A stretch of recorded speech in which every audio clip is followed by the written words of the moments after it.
Hello guys, kape muna. Pupunta akong lolo kaso lang tindi pa ng init.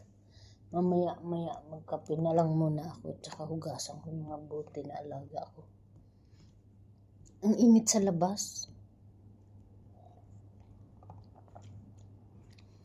Bibili ako ng ground beef. At saka yung pambalot sa lumpia. Sana makabili ako para magawa ko na yung turon na yun. Hinog din saging eh.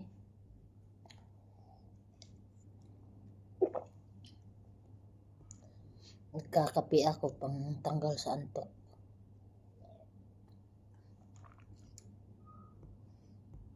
Kaalis lang ng alaga ko papasok sa school. Mga 10 minutes ago.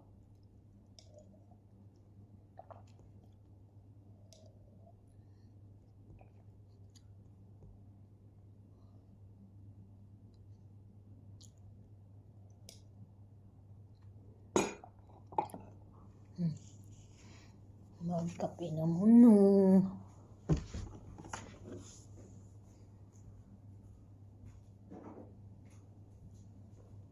Busy ako ngayon dahil nga naglalaba.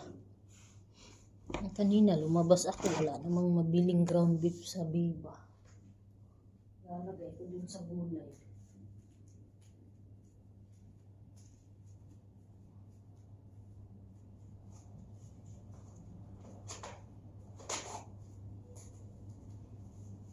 Baka bibili na rin ako ng manok pang tinula para pag nagluto ako, gulay na lang ang bibilihin. Bye muna guys.